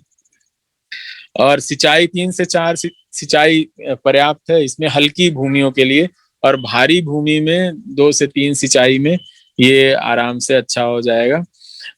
और लगभग 10 से 15 क्विंटल प्रति हेक्टेयर आपको इसमें उपज मिल जाएगी। और ये जो है 85 से 90 दिन में हमारे यहाँ जो है तैयार हो गई थी। कुछ जगह पे 100 से 105 दिन भी दिया हुआ है, लेकिन 85 से 90 दिन में तैयार हो जाती है। जगह जगह इसका जो है पकने का समय थोड़ा अलग रहता है। फिर अगली फसल जो है चिया है। चिया जो है अभी हमारे यहाँ अभी पिछले 2 साल से हम चिया की खेती यहाँ कर रहे हैं। हमारे पास ट्रायल के रूप में आया है ये। इसके बारे में क्या है, इसमें बहुत ही ओमेगा 6, ओमेगा 9, ओमेगा 3 बहुत प्रचुर मात्रा में पाया जाता है। ये एक बहुत ही नया पौधा है जिसका चिया सीड्स के नाम से ये बहुत बिकता है अपने राजस्थान, मंदसौर और जो राजस्थान से जुड़ा हुआ एरिया है इसमें अच्छी खेती इसकी चिया की अपने यहाँ हो रही है। कर्नाटका में बहुत अच्छा, बेंगलोर में अच्छा इसका प्रोडक्शन लिया जा रहा है। और अभी हमने अपने यहाँ छत्तीसगढ़ में भी इसको शुरू किया है और उसके बारे में भी थोड़ा सा जानकारी इसमें लेते हैं। तो ये भारत में अब जैसे कि लोग पारंपरिक खेती करते हैं तो उसमें थोड़ा ज्यादा उनको लगता है कि घाटा हो रहा है। तो ये जो है क्रॉप डाइवर्सिफिकेशन या विविधीकरण के लिए ये बहुत अच्छी फसल है। ये फसल जो है 1 हेक्टेयर में लगभग 7 से 8 क्विंटल उपज देती है, लेकिन इसका 1 किलो जो है वो 1000 से लेके 5000 रुपए पर किलो केजी तक ये बिकता है। दिल्ली वगैरह में 5000 रुपए पर केजी है ये। और मिनिमम जो है 1000 से 1500 रुपए पर केजी इसका बीज जो है वो बिकता है। और ये बहुत ही मैं सारे सवाल अभी आपके बताऊंगा। ये चिया सीड्स अलग चीज है, बथुआ जो है वो अलग चीज है। बहुत सारे किसान भाई और मित्र क्वेश्चन पूछ रहे हैं, तो उसके बारे में जब हम डिस्कशन करेंगे तो उसको क्लियर कर लेंगे जो भी है। बथुआ जो है अलग फैमिली का है, चिनोपोडियम किनोवा। ये सेल्विया हेल्पेंस जो है ये अलग है, चिया है। चिया सीड्स अलग चीज होते हैं। इसको डायरेक्ट चिया सीड्स को आप क्या कर सकते हैं, सीड 1 चम्मच में लेके दूध में घोल के भी पी सकते हैं, डायरेक्ट जूस में भी कर सकते हैं। नहीं, चिया सीड्स अलग होते हैं। इसको अलग दूध में घोल के किसी भी तरह से ये आप खा सकते हैं, भून के भी खा सकते हैं, जो कि बहुत ही अच्छा पोषक का स्रोत है इसमें। चिया एक पुष्पी पादप प्रजाति है जो मिंट कुल का पौधा है। ये मिंट कुल का पौधा होने से तो जानवर इसको ज्यादा कोई नुकसान नहीं करते हैं। और इसके बीज में प्रचुर मात्रा में खनिज, potassium, phosphorus, magnesium, calcium, copper, vitamin, ये सारे बहुत अच्छे पाए जाते हैं। बहुत अच्छा। और ओमेगा 3, ओमेगा 6 और ओमेगा 9 का बहुत ही अच्छा स्रोत है ये चिया जो है। तो इसमें इसको लगाने के लिए औषधि गुण मैंने इसमें दिया हुआ है कि ग्लूटीन मुक्त होने के साथ साथ मधुमेह और हृदय तथा रक्तवाहिका बहुत सारी बीमारियों के लिए अच्छा होता है। एंटीऑक्सीडेंट होता है, कोलेस्ट्रॉल कम करता है। जिनको पतला होना है वो चिया सीड्स से अपना न्यूट्रिएंट ज्यादा से ज्यादा ले लेते हैं, बाकी और दूसरी चीजें। एक तरह से ये फूड सप्लीमेंट है और सुपर फूड्स हैं ये, कि जो कम से कम लेके ज्यादा से ज्यादा एनर्जी आपको देते हैं। और इसमें क्या होता है कि वजन वगैरह घटता है, इसमें ये फायदे वाली चीजें हैं। तो इसको लगाने के लिए क्या करना है, चिया सीड्स लगभग 1 किलो तक, एक हेक्टेयर में 1 किलो हमको बीज चाहिए, 1 किलो चाहिए। और लाइन से कतार की बीज की दूरी जो है 30 से 45 सेंटीमीटर तक आप रख सकते हैं। अलग अलग रीजन में अलग अलग रखते हैं। अभी हम 30 सेंटीमीटर रखते हैं और पौधे से पौधे की बीज की दूरी 15 सेंटीमीटर रख रहे हैं। और लाइन से लाइन की, कतार से कतार की दूरी जो है वो 30 सेंटीमीटर रख रहे हैं। 1 किलो बीज पर्याप्त होते हैं। इसमें जो आपका भूमि है वो हल्की मृदा जो है वो बहुत अच्छी रहती है, चिकनी बलुई मिट्टी। मुख्यतः ये फसल जो है दोनों मौसम में, रबी और खरीफ दोनों मौसम में हो जाती है। लेकिन खरीफ में जो है इसके जो पकना है वो खरीफ में लगभग 140 दिन पकने में ये ले लेती है, जबकि वहीं रबी में जो है ये 100 से 105 दिन में पक के तैयार हो जाती है। और जलवायु इसके लिए थोड़ा सा गर्म जो रहता है वो बहुत ज्यादा अच्छा रहता है। और जून जुलाई में भी लगाया जा सकता है, अक्टूबर नवंबर में भी लगाया जा सकता है। चिया की जो किस्म है, अभी तक किस्म एक भी आई नहीं है हमारे यहाँ। एक बेंगलोर से ही बीज हमको मिला था, उन्होंने नाम दिया था GK-VK चिया 1 के नाम से। उसी को हम अभी तक लगा रहे हैं अपने यहाँ, उसका बीज बना रहे हैं और किसानों को उसी को अभी तक दे रहे हैं। इसके ऊपर भी अभी ज्यादा रिसर्च हो नहीं रहा है। हम अभी इस फसल को केवल किसानों तक पहुंचाने का काम कर रहे हैं। और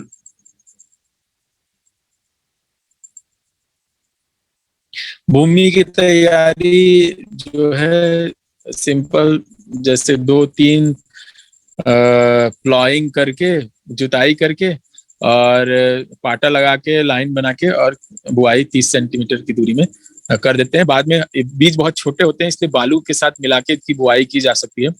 और हमको थिनिंग जो है 15 से 20 दिन में एक थिनिंग इसका करना पड़ता है, जिससे कि पौधे को पर्याप्त अच्छा जगह मिले और ज्यादा से ज्यादा हम लोग उसकी उपज प्राप्त करें। खाद जो है इसमें ऑर्गेनिक जो 8 से 10 टन प्रति हेक्टेयर अच्छी सड़ी हुई गोबर की खाद भूमि की तैयारी के समय डालना है।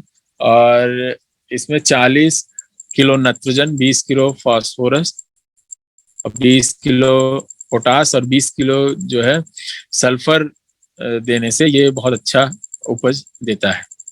निदाई गुड़ाई जो है 30 से 40 दिन में पूरी अच्छी तरह से वीड्स को निकाल देना चाहिए। वैसे ये बहुत ही अच्छी फसल है, जो खरपतवार है उससे भी आगे ऊपर निकल के उनको दबा देती है, लेकिन खरपतवार निकाल देने से हमको ये अच्छा और उपज देगी। और इस बरसात के समय तो पानी की आवश्यकता नहीं होती है, लेकिन ठंडियों में लगभग 3 से 4 पानी इसको देने की आवश्यकता है। और हल्की भूमि में 3 से 4 पानी दे सकते हैं, बाकी 1 से 2 पानी में भारी मृदा में आप लगा सकते हैं। इसमें कीट व्याधि अभी हमारे स्टेशन में तो हमने जो लगाया है कीट एक भी नहीं आया, लेकिन इसमें बिहार हैरी कैटरपिलर जो है वो बहुत ही एक बार बरसात के मौसम में आता है। तो उसको बस जिन पत्तियों में आया है उसको तोड़ के फेंक दीजिए, और ज्यादा कोई कीड़े बीमारी इसमें नहीं आते हैं। और 95 से 100-105 दिन जो है ठंड के मौसम में रबी की फसल की कटाई हो जाती है। वहीं हमारे यहाँ हमने अंबिकापुर अपने छत्तीसगढ़ में जब लगाया था 140 से 145 दिन में इसकी कटाई करते हैं खरीफ सीजन में। तो और इस लगभग इसकी उपज जो है 7 से 8 क्विंटल प्रति हेक्टेयर में हम लोगों को मिल जाती है। और इस चिया की खेती करने से 8-10 हजार रुपए प्रति एकड़ का खर्चा संभावित है। और बाजार मूल्य जो है 1000 से 2500 रुपए, 5000 रुपए किलो तक भी इसका प्राप्त होता है। धन्यवाद।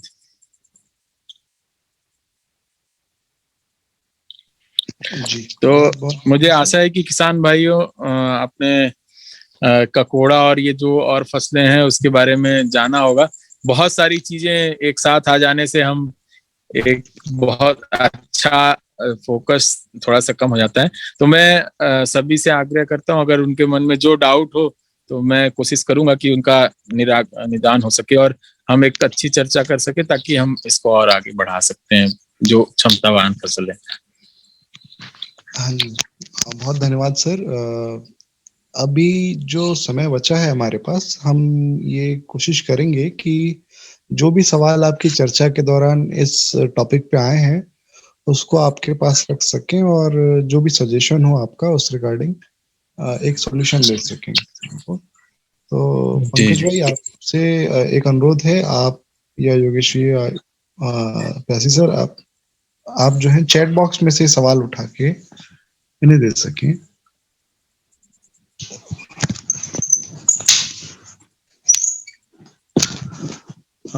ये परमिशन ऑन की जा रही है, जिसमें कि आप सभी जो श्रोता हैं वो अपना परिचय देते हुए ही सवाल को रखेंगे। तो पहले आप अपना परिचय दें और आपका जो भी सवाल है इसे आप रखिए। स्वागत है आप सभी का। नमस्कार सर, मैं सुखविंदर सिंह फतेहाबाद हरियाणा से बोल रहा हूँ। नमस्कार सर, ककोड़ा को हरियाणा या पंजाब में क्या बोलते हैं? ककरोली, आई थिंक ककरोली बोलते हैं। खिक्सा, करतोल, ककरोली, ये सभी नाम से जानते हैं। और ये स्पाइन गार्ड आप बोलेंगे, स्पाइन गार्ड बोलेंगे तो, और मीठा करेला लोग बोलते हैं। वैसे पंजाब साइड में ज्यादा नहीं मिलता, लेकिन दिल्ली एनसीआर के बाजार में आपको दिखाई नहीं, हमारे यहाँ एक जंगली करेला होता है, छोटा छोटा, वो तो नहीं है कहीं ये सर? छोटा करेला, कांटे, जहाँ कांटे रहते हैं ऊपर, झाड़ करेला बोलते हैं उसको। देखिए मैंने एक फोटो लगाई है, आप अगर देख सकते हैं स्लाइड में, तो ये क्या वही यही है? स्लाइड में आप देख पा रहे? इस पे बहुत ज्यादा है, उस पे थोड़े रहते हैं कांटे। हाँ, इसमें ना 4 स्पीसीज हैं। जैसे कि ये मोमोर्डिका डाई का है, इसकी 4 स्पीसीज और हैं। एक चीको चाइनेंसिस है, और एक सेलेंड्रिका है, और एक और स्पीसीज है जो कि इसी तरह के दिखते हैं, लेकिन किसी में कांटे कम रहेंगे, किसी का साइज बहुत बड़ा रहता है, किसी का छोटा रहता है। तो ऐसे 4 स्पीसीज में से एक जो ये स्पीसीज है वो मोमोर्डिका डाई का है। आप सही बोल रहे हैं, वैसा मिलता होगा, लेकिन उसकी अलग स्पीसीज है, वो चीको चाइनेंसिस है। हाँ जी, बीज उसका करेले की तरह रहता है और छोटा रहता है सर। हाँ हाँ, समझ गया, वो चीको चाइनेंसिस ही है। वो थोड़ा सा उसमें दूर दूर रहेंगे, और बीज जो है करेले की तरह होगा, छोटा होगा। इसका बीज भी करेले की तरह होता है, लेकिन गोल बीज होता है, अंदर से लाल रहता है वो। हाँ, वो करेला भी पकने के बाद लाल हो जाता है, और ये भी, ये उस कुल के पौधे का वो है। मैं बीज आपको शेयर करूंगा। आप बीज आपने इसमें मैंने दिखाया था पहले बीज, ये देख पा रहे हैं, ये बीज सामने है जी। हाँ जी, हाँ जी, ये काला काला ये बीज सर? हाँ हाँ, ये है बीज। हाँ जी, ये गोल रहता है। नहीं, वो अलग रहता है सर, वो तो करेले के जैसा बीज रहता है उसका। नहीं, हाँ समझ गया, वो करेले की जगह बहुत बहुत छोटा बीज रहता होगा। ठीक है, धन्यवाद। शरद वर्मा जी, आपका माइक कौन है? आप अपना सवाल पूछिए, शरद वर्मा जी। अन्य कोई भी? हेलो। हाँ जी, हाँ जी, हाँ सर, मैं शरद वर्मा बोलता हूँ, इटारसी से। जी सर, बताएं। सर, मैं सबसे पहले तो आपका बहुत शुक्रिया अदा करता हूँ, बहुत अमूल्य जानकारी मिली, और बलराम समूह के सर लोगों का भी। सर, मेरे को ये जो ककोड़े की बेल ऑर्डर करने के लिए कब बुक करना पड़ेगा सर? कहाँ करना पड़ेगा? बेल हम पौधे तैयार करेंगे, लगभग 15 जून से स्टार्ट कर देंगे अभी सर। जुलाई में आप हमसे मंगा सकते हैं। जुलाई में बुला सकते हैं? हाँ, तो सर इसका बुकिंग पहले करना पड़ेगा? नहीं, अभी आप हमारा कांटेक्ट नंबर यहाँ से ले लेंगे सर, वहाँ बलराम संदेश के माध्यम से, और हम पौधे आपको उपलब्ध करा देंगे। हम पौधे और सर, ये चिया का बीज, सर, और ये चिया का बीज कहाँ से मिलेगा? चिया का बीज हमारे पास तो है, लेकिन मुझे सर से पूछना पड़ेगा। एक्चुअली ये ट्रायल में है, हम इसको दे सकते हैं कि नहीं दे सकते हैं वो पूछना पड़ेगा, क्योंकि जब तक वैरायटी रिलीज नहीं होती है तो किसानों को वैसे देना तो रहता है। मैं पूछ के अपने प्रोजेक्ट कोऑर्डिनेटर से आपको मैं खुद ही दे सकता हूँ, लगभग 100 ग्राम बीज तक आपको दे दूंगा, तो बहुत आप बना लेंगे। सर शरद वर्मा साहब, हाँ सर, ये तो डॉक्टर मैं ऐसे बोल रहा हूँ। हाँ डॉक्टर साहब, निवेदन ये था कि चिया का बीज जो है श्री अर्जुन पाटीदार जी है मंदसौर में, सुवासरा में। अच्छा तो सर, उनके पास भी उपलब्ध है। मैंने जो है किसानों को लिए यहाँ सागर बुलाया था सर। तो एक्चुअली जो है डॉक्टर तिवारी साहब धर्म संकट में हो सकते हैं, क्योंकि हम एक्सपेरिमेंट के बीज को डायरेक्ट किसानों को तब तक नहीं दे सकते जब तक कि वो वैरायटी रिलीज ना हो जाए। अच्छा सर। तो उन्हें धर्म संकट में हम नहीं डालेंगे, और जो हमारे किसानों के पास उपलब्ध बीज है हम उससे शुरुआत करते हैं। तब तक डॉक्टर तिवारी साहब की प्रजाति का विमोचन हो जाएगा, विमोचन के पश्चात अपने आप को मिल जाएगी सबको। सर अपनी पूरी कोशिश होगी। सर तिवारी साहब आगे बढ़े। Sir thank you sir. Sir market में जो सा चिया का सीड मिल रहा है जी, उस जर्मिनेशन तो उसका भी अच्छा है। अच्छा, तो उसको भी लगा सकते हैं। हाँ, अगर हम वो उगा के देखें तो उसमें दो आ रहे हैं सर चिया। एक तो चिया इंपोर्टेड है, बाहर देश से आ रहा है, और एक को वो देसी बोल रहे हैं, इंडियन वैरायटी। तो उसके बारे में बताएं भी, इंपोर्टेड में और देसी में क्या फर्क है सर? नहीं, चिया कोई भी अपने यहाँ की, ये ओरिजिन हमारे यहाँ का नहीं है, ये बाहर का ओरिजिन है, अमेरिकन अफ्रीकन ये रीजन का ओरिजिन है। ये हमारे यहाँ का कुछ भी नहीं है। हमारे यहाँ का क्या है, इम्पोर्टेड और इंडियन ये बोल रहे हैं कि जो हम अभी 10 साल से जो लगा रहे हैं वो ही वही लगा के अपने मार्केट से अपने यहाँ के लोगों को बेच रहे हैं, वो इंडियन ओरिजिन हो गया।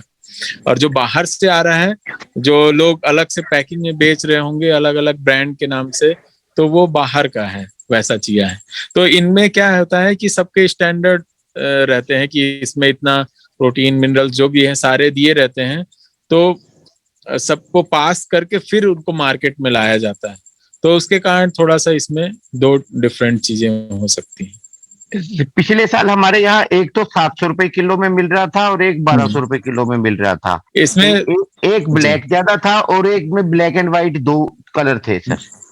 ब्लैक एंड मोस्टली, जैसे आप कैस्टर जो है ना, रेसिनस जिसको अरंडी बोलते हैं, अरंडी का एकदम छोटा सा तिल के जैसा कर दीजिए तो वो वही चिया है। और जो सफेद थोड़ा सा रहता है, एक तो पूरा ब्लैक बोल रहे हैं ना, दो तरह के, और एक थोड़ा सफेद भी होता है। हाँ जी। तो इसमें ये नहीं, ये मैं बता रहा हूँ, जैसे कि अलग अलग हमारे यहाँ से पूरे मैंगो का बाहर जाता है जैसे, तो उन बाहर वालों के लिए ये क्या हो गया, विदेशी हो गया। और हमारे यहाँ जो बाहर से, जहाँ का चिया में, जैसे मैंगो हमारे यहाँ का, आम हमारे यहाँ का, हम पूरे देश को बेचते हैं, और चिया जिस देश का होगा वो हमारे देश में भी आ रहा है, तो वो एक प्रकार हो गया। और हमने जैसे आप बताया कि बीज लेके हमने लगा दिया और फिर उगा के हम अपने ही मार्केट में बेचने शुरू कर दिए, तो वो इंडियन ओरिजिन हो गया। तो लेकिन न्यूट्रिएंट कंटेंट जो उसमें पोषक तत्व हैं वो अलग अलग हो सकते हैं, ये मैं बोल रहा हूँ। तो पोषक तत्व की उपलब्धता के आधार पे उसका प्राइस कम और ज्यादा होता है। अच्छा सर, इसका जो सा पौधा था वो जैसे हमारे यहाँ एक पहले पुराना राम तुलसी बोलते हैं जिसको, सेम वही टाइप था। हाँ, उसी जैसा ही दिखता है ये। उसी जैसा ही राम तुलसी या न्याजबो बोल देते हैं पंजाब में इसको। हाँ, मंजरी इसकी जी, मंजरी देखेंगे ना तो तुलसी जैसा ही इसका जब फूल आता है तो उसी जैसा दिखता है, केवल ये नीले कलर का, इसमें हल्का नीले कलर का फूल ये रहता है, और छोटे दाने तुलसी के दाने से थोड़े बड़े रहते हैं केवल। जी सर, काली तुलसी या न्याजबो या राम तुलसी ये बोलते हैं सर हमारे यहाँ पुराने में। हाँ, उसी के कुल का है, थोड़ा सा ये अलग है, उसी के कुल का, उसी के जैसे दिखने वाला ये पौधा है। ठीक है, धन्यवाद सर। अगर ये चिया का उत्पादन करते हैं तो इसका बेचने का मार्केट कहाँ है? मैं झुंझुनू से बोल रहा हूँ, राजेश। हाँ जी, इसका सबसे पहले तो जैसे आप एक लगाना चाहते हैं ना, तो आपको कांटेक्ट करना पड़ेगा कि कौन सा, पहले ही आप लगाने से पहले मार्केट देख लीजिए। बहुत सारे फार्मास्यूटिकल कंपनीज हैं, या आपको सीधे जो ब्रांड बना के आप देते हैं उनसे डायरेक्ट कांटेक्ट करके ये बोल सकते हैं कि हमारे पास इतनी उपलब्धता है, आपको यहाँ हमारे पास से लेना है। वो आपसे एग्री हो जाता है तो आप लगा के उनको डायरेक्ट बेच सकते हैं और अपनी खुद की ब्रांडिंग भी इसमें कर सकते हैं। बहुत लोग क्या कर रहे हैं कि अपने बना के पैकेट बना के, और इसमें FASCI का एक सर्टिफिकेट लगता है, और उससे करके आप ब्रांड बना के खुद से अपना भी बेच सकते हैं। बहुत सारे मॉल्स होते हैं, मॉल में कांटेक्ट कर सकते हैं उनके मैनेजर्स से, और आजकल तो बहुत इजी हो गया है इसकी मार्केटिंग, और लोग हाथों हाथ मार्केट को ढूंढना पड़ेगा इसका। हाँ, एक बार आप इस्टेब्लिश कर लेंगे, जैसे कि किसी को इनिशिएटिव लेना पड़ेगा। आपने इस्टेब्लिश कर दिया, आपकी डिमांड आई, मान लीजिए कि हमको 40 क्विंटल चाहिए, लेकिन आप केवल 4 ही क्विंटल प्रोडक्शन ले सकते हैं, तो अपने साथ वाले किसानों को तैयार कर लिए कि आप हमको इतना करके दे दो और हम इनकी रिक्वायरमेंट पूरा कर देते हैं और आगे कर सकते हैं।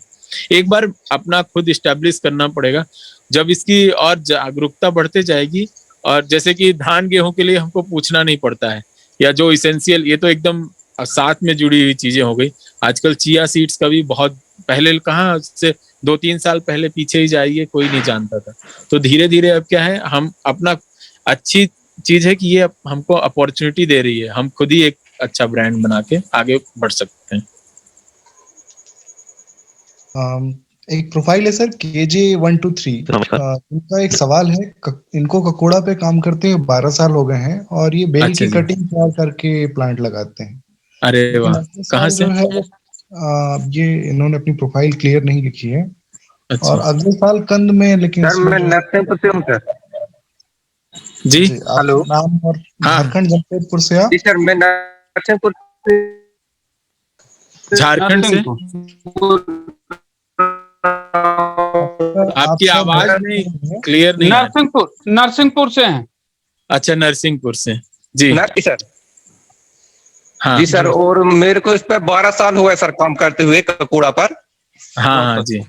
और मैंने कटिंग से पौधा तैयार करता हूँ, कंद हो जाते हैं, मगर कंद, ककोड़ा कंद आलू जैसा चाहे जहाँ से अंकुरित नहीं होता, उसका एक निश्चित स्थान होता है अंकुरण के लिए। तो अगर वो डैमेज हो गया, नहीं आवाज नहीं आ रही। आप नेटवर्क में नहीं है, आप सवाल दोबारा लिख लीजिए। आप नेटवर्क में नहीं माननी, आप अपना सवाल दोबारा लिख दीजिए। आवाज क्लियर नहीं है यहाँ पे। किसी का भी सवाल हो तो आप अपना सवाल रख सकते हैं, अपना परिचय पहले दीजिए, ये आग्रह है आप सबसे।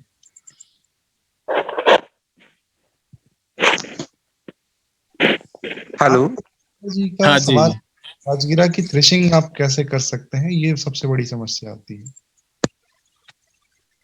हेलो, हाँ जी, राजगिरा की थ्रेशिंग।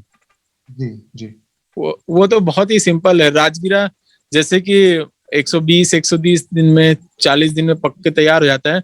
उसको डंडे से ही मार के, एक डंडे मारने से ही पूरा वो सारे उसके दाने अलग हो जाते हैं।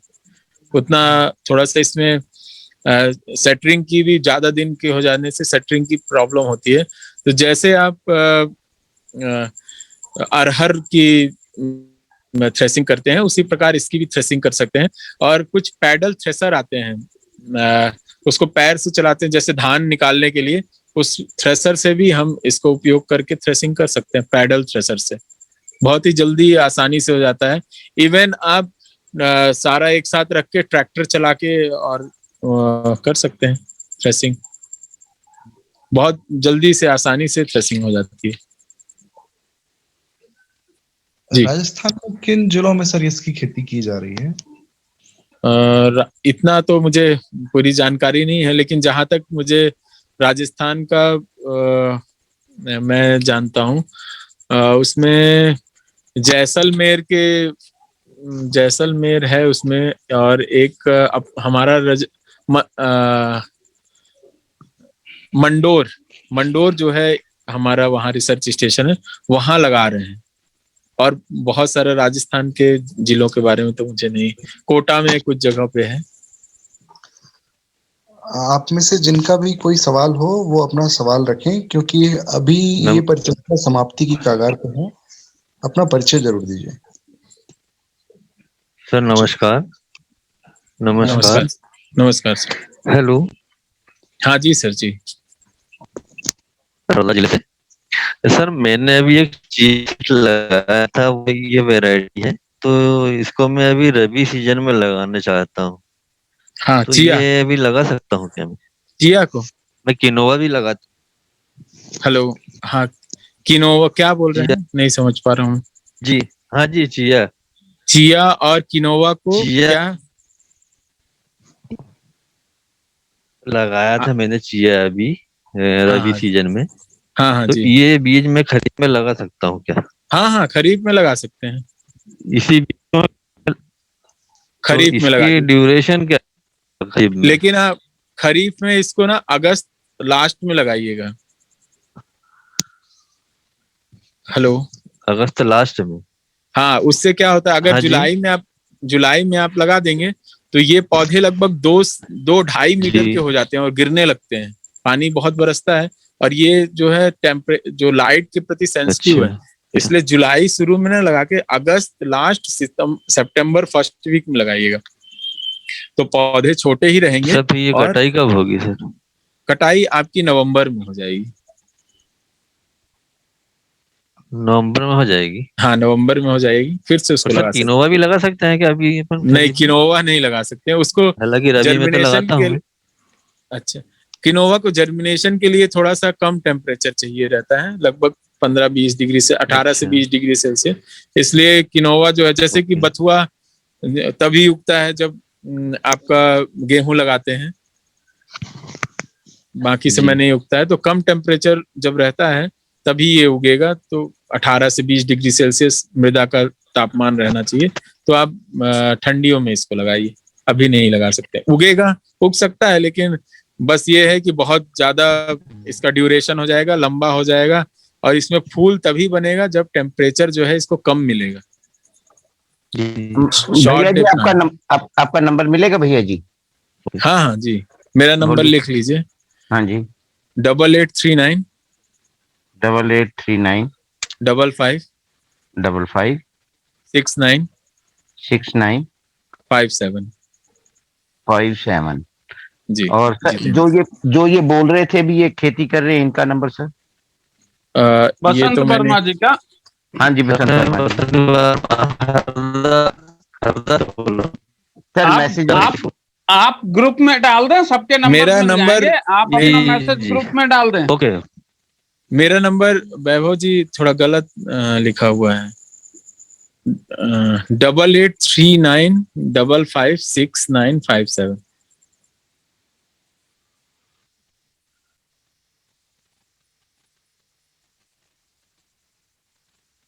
883955। हाँ जी जी। जी यही है सर। अन्य आप में से किसी का भी सवाल है तो स्वागत है, आप अपना सवाल रख सकते हैं। अपना परिचय जरूर दें, ये बार बार आग्रह किया जा रहा है। आप अपना परिचय, अपना राज्य जरूर बताएं। सर चिया में घास के लिए जिस तरह पेंडी वगैरह गेहूं में या और दूसरी फसलों में पेंडी की स्प्रे कर देते हैं तो घास नहीं उगता, तो चिया में वो पेंडी कर सकते हैं या हाथ से उखाड़ना पड़ेगा सर? हाथ से उखाड़ना ज्यादा अच्छा है। क्या है, चिया सीड्स जो है लगाने के 2 से 3 दिन में, 4 दिन में उगने लगते हैं। जनरली पेंडीमेथिलिन इसलिए हम लोग प्री इमरजेंस लगाते हैं कि बोया और बीज जो है 4 से 5 दिन में उगना शुरू हो जाता है, और जो घास है वो बहुत जल्दी उगना शुरू हो जाता है। इसलिए आप 72 घंटे के अंदर पेंडीमेथिलिन डाल सकते हैं। लेकिन ये चिया का बीज जो है वो भी बहुत जल्दी उगता है, तो प्री इमरजेंस कोई भी पेंडीमेथिलिन तो मैं डालने के लिए नहीं बोलूंगा, क्योंकि इसके साथ साथ चिया भी मर सकता है। आप अगर स्टिल सीड बेड कर सकते हैं कि पहले पानी डाल के उसके ऊपर कुछ मल्चिंग, प्लास्टिक मल्च करके अगर मर सकता है, अगर ये कर सकते हैं तो। नहीं तो हाथ से गुड़ाई, और आजकल वो हाथ से गुड़ाई करने वाले चीजें आती हैं, उससे कर सकते हैं। और सर इसका ट्रांसप्लांट कर सकते हैं इसको भी, जिस तरह नर्सरी उगा लें? और हाँ, नर्सरी 20 से 25, मैंने इस ट्रायल को किया नहीं है, लेकिन मैंने जहां पढ़ा है कि 20 से 25 दिन में इसके पौध तैयार करके 20 से 25, लेकिन ये आप बरसात के समय में ही 20 से 25 दिन में ट्रांसप्लांट कर सकते हैं, ठंडियों में नहीं कर सकते हैं। और रबी सीजन में नहीं कर सकते हैं, खरीफ में कर सकते हैं। नहीं सर, हरियाणा में जिस तरह मैंने उगाऊं तो इसको हाँ किस सीजन में मैं उगाऊंगा? हरियाणा में आप रबी में लगाइए, खरीफ में भी इसके खरीफ रबी दोनों में लगा सकते हैं आप। अब जिस तरह अप्रैल है तो अप्रैल में सोइंग कर सकता हूँ उसकी मैं? अगर आपके पास पानी की सुविधा है तो कर सकते हैं, लेकिन आप इसको नहीं अभी नहीं लगाइए। क्या है, ये टेम्परेचर सेंसिटिव होता है, टेम्परेचर लाइट सेंसिटिव। अब मैं इसकी नर्सरी लगा लूं, 1 महीना तक मेरी नर्सरी रहे और उसके बाद मैं ट्रांसप्लांट कर दूं इसको? नहीं, अभी नहीं लगाइए, तब तो ये पौधा नवंबर तक जाएगा, फल ही इसमें नहीं आएगा, फूल नहीं आएगा। ठीक है जी। तो आप इसको ना अगस्त लास्ट में सितंबर में लगाएंगे तो अक्टूबर में फूल आ जाएगा। सुशील जी, आपका सवाल आप पूछें, ये हमारी सभा का आखिरी सवाल होगा। कृपया अपना सवाल। सुशील पाटीदार बोल रहा हूँ, मंदसौर मध्य प्रदेश से।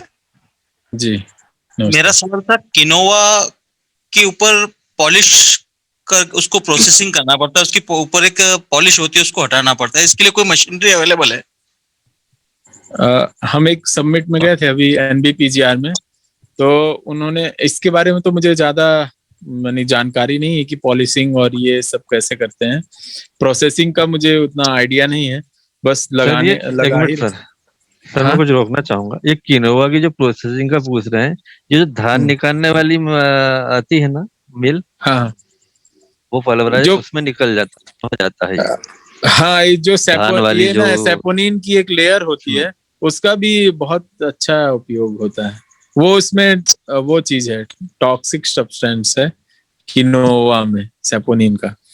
अच्छा, धान की मशीन से निकल जाता है, मुझे आइडिया नहीं है इसका प्रोसेसिंग का जी। क्योंकि सर हमारे मंदसौर जिले में इसको पैदा किया है, किनोवा पैदा किया है, चिया पैदा किया है, राजगिरा पैदा किया है। राजगिरा का तो मार्केट मिल जाता है, लेकिन चिया और किनोवा मंडी में जाने के बाद रेट बहुत कम मिलता है। अभी पिछले वर्ष 1800 रुपए क्विंटल किनोवा बीज बिका था नीमच मंडी में। कितना? 1800? हाँ, 1800 रुपए क्विंटल। अच्छा, तो ये रेट काफी कम है, जो हम बाजार के जो रेट देखते हैं, सुपरमार्केट में जो रेट पैकेट के ऊपर लिखे हुए रहते हैं, उससे काफी कम रेट है। तो क्योंकि किनोवा की प्रोसेसिंग की मशीनरी हमारे आसपास अवेलेबल नहीं है, इसके लिए इसको कर्नाटक भेजा जाता है। आप यानी कि मुझसे कांटेक्ट में रहेगा, मैं और जो किनोवा का बहुत अच्छा प्रोसेसिंग, अभी हमारा 2 साल पहले NBPGR में एक बैठक हुई थी, जिसमें कि जो किसान ग्रो करते थे और इसकी प्रोसेसिंग करते थे, उनकी और हमारी बात हुई थी कि हम कैसे उनको और अच्छा सा दें और क्या करें। तो मैं और पूछ के आपको इसके बारे में जानकारी बता दूंगा, और कैसे और आप अपने सीड को दूसरी जगह पे बेचें उसके बारे में बता दूंगा। ठीक है सर। सुशील जी का नंबर मिल सकता है सर? माफी चाहूंगा, एक मिनट माफी चाहूंगा। डॉक्टर जितेंद्र तिवारी जी जो है एक्सपर्ट के रूप में ऑलरेडी जो है बलराम संदेश के मुख्य समूह में हैं। आप जब भी चाहें आप अपने संदेश, अपने मैसेज जो है बलराम संदेश में साझा कर सकते हैं। तो आज के हमारे एक्सपर्ट आदरणीय तिवारी जी जो है आपके सवालों का जवाब समय समय पर भी आपको उपलब्ध रहेंगे और सवालों का जवाब आपको देते रहेंगे। धन्यवाद। ठीक है जी जी ठीक। हाँ शुभम जी।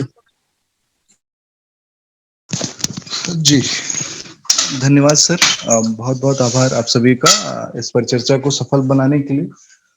और समापन की इस कड़ी में मैं अनुरोध करूंगा हमारे बीच में उपस्थित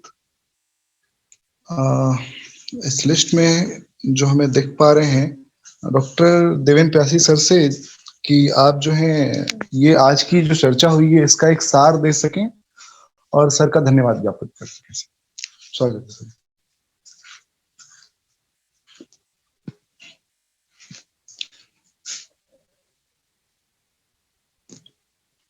सर निश्चित रूप से बहुत ही महत्वपूर्ण आज की फसल का चुनाव किया, और मैं विगत महीने भर से डॉक्टर तिवारी साहब के संपर्क में हूं कि वो इस महत्वपूर्ण फसल पे, जिसका कि अनुसंधान के साथ साथ विकास भी, फसल बहुत महत्वपूर्ण है, उपयोगिता बहुत महत्वपूर्ण है, लेकिन इसमें जो है प्रजातियों की उपलब्धता, तकनीकी जानकारियों की उपलब्धता, साथ ही साथ उन्नत वैज्ञानिक तकनीकी और उसके प्रसंस्करण की क्या जानकारियां हैं, इनकी उपलब्धता बहुत कम थी। विगत प्रयासों से तिवारी जी को, क्योंकि 5-6 फसलों पे काम करना, इसके अलावा शिक्षण जो है प्रशिक्षण वगैरह भी हैं, तिवारी जी के कॉलेज में भी टीचिंग भी है, तो तिवारी जी अपने आप में बहुत व्यस्त थे। लेकिन इनसे अनुरोध किया गया कि आप एक प्रेजेंटेशन इस महत्वपूर्ण फसलों पे जो है तैयार करें, जिसको हमारे प्रदेश के साथ साथ प्रदेश में मैं बताना चाहूंगा कि मध्य प्रदेश, मंदसौर, नीमच, रतलाम, हरदा, ये सभी जो है हमारे महत्वपूर्ण जिले हैं, जहां पर जैव विविधता के साथ साथ जो है बहुत सारे किसान इन फसलों को उगाते हैं। लेकिन एक मार्केटिंग एक समस्या हमेशा से बनी रही है। किसान पूरा प्रयास कर रहे हैं कि इस दुविधा से और बेहतर लाभ कैसे प्राप्त कर सकें इस कड़ी में। तो इन फसलों पे जो है आज का वेबिनार जो है निश्चित रूप से बहुत सारी चर्चाएं की गई। उन्नत प्रजातियों के साथ साथ उत्पादन तकनीकी की जानकारियां आदरणीय तिवारी जी ने बहुत ही सरल और सहज शब्दों में उपलब्ध कराई। मैं उम्मीद करता हूं कि हमारे किसान भाइयों को मेल फीमेल पौधे किसका बीज कैसा होता है, साथ ही कैसे उत्पादन करना है और किन सावधानियों को हमको क्या करना है और क्या नहीं करना है, साथ ही साथ हम बेहतर एक व्यवस्था को कैसे जो है संचालित कर सकें इस फसल में, इन सारी जानकारियां मिलेंगी जो है प्राप्त हुई। मैं बताना चाहूंगा कि आज के इस वेबिनार में जो जितना मैं देख और समझ पाया हूं कि 6 से ज्यादा राज्यों के किसानों ने प्रतिनिधित्व किया और उन्होंने अपने जो है डॉक्टर तिवारी के साहब के द्वारा दी गई जानकारियों को जो है सुना, समझा और अपने प्रश्नों को भी या अपने जो लगातार वो लोग खेती पे जो उनके अनुभव हैं उनको भी जो है साझा किया। तो ये अपने आप में बहुत अच्छी व्यवस्था रही और आगे आने वाले दिनों में मैं तिवारी जी से अनुरोध करूंगा कि जैसे खरीफ में एक और वेबिनार जो है हम खरीफ की इस एक महत्वपूर्ण फसल पे अवश्य करें, जिसमें और डिटेल में हम इसमें चर्चा करें, साथ ही साथ हम किसानों को भी इन्वॉल्व करेंगे उस पे और कोशिश होगी कि ज्यादा से ज्यादा उस फसल को की खेती करने वाले किसान हों जिनको जो है तात्कालिक रूप से उस खेती को करने से पहले एक अच्छा जो है ज्ञान प्राप्त हो सके और